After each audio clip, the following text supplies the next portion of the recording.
Hi po ulit sa atin mga boss, mga ka-DA. Meron po tayong panibagong release na unit ngayon. Ito po yung ating DA17W Dual Automatic Sliding Door with Auto Step Board, all-wheel drive. Yan, ito po yung ating top of the line. Low roof po pala itong ganitong unit mga boss. Ayan, dark copper po ang kanyang color. So ayan po, ikutan muna po natin yung unit. Okay, so pag low roof, buo po yung kanyang back glass. Ayan, so makikita nyo po, buo po yan.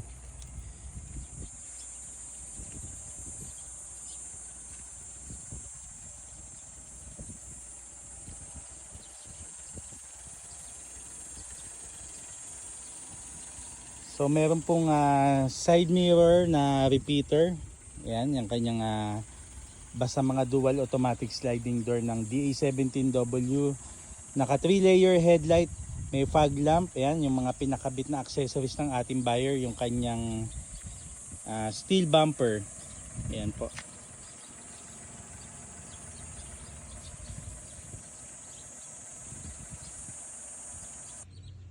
At ito naman pong ating interior, meron po tayo dito door pads na binabagay na rin po natin sa color ng ating seat cover. So pinapalitan na rin natin yung mga door pads natin.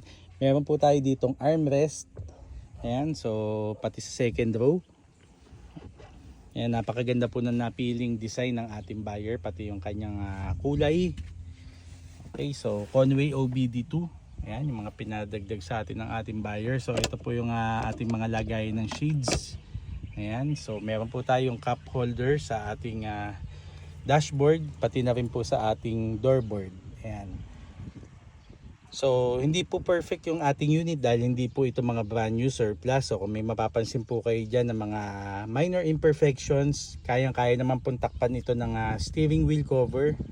Ayan, so kung mapapansin nyo, mga gamit na rin po kasi ito sa Japan. Ayan, so RBS, pinapagana na po natin yan sa ating mga DA17W, pati yung ating mga keyless entry. Ayan, so touchscreen, 7-inch touchscreen stereo with reverse cam.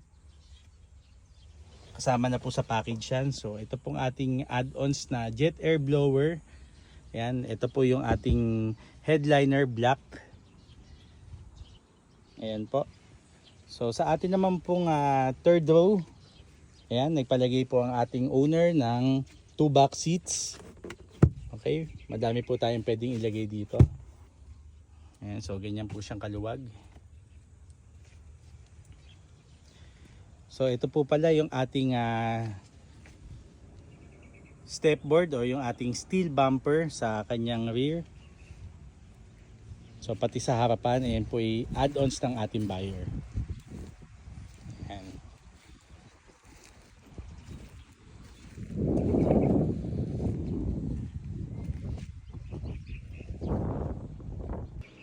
Dito naman po sa ating smart key, ayan.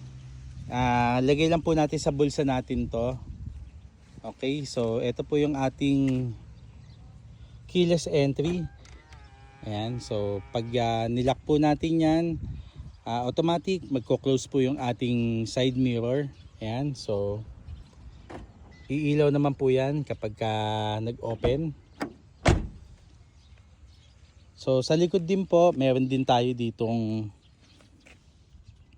keyless entry. Ayan, so unlock natin, iilaw naman po yung ating tail light.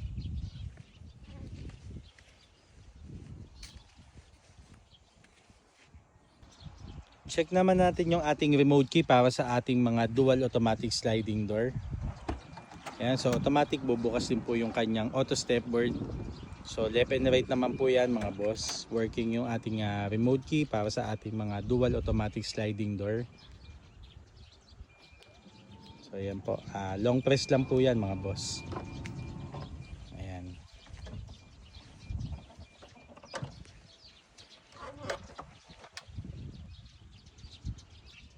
Pagdating naman po sa presyo ng ating unit, ito po yung ating DA17W all-wheel drive. Top of the line at latest model sa Japan. Dual automatic sliding door. Ayan, kasi all-wheel drive po siya, 450. Kung 4x2 naman po ay 430. So sa ngayon po, pasensya na po mga boss, hindi muna po kami tumatanggap ng orders. Madami pa po tayong mga kailangan tapusin ng mga units sa shop. Ayan, so maraming salamat po sa pagtitiwala sa amin dito sa FC Cars Minivan Manila. Okay, salamat po.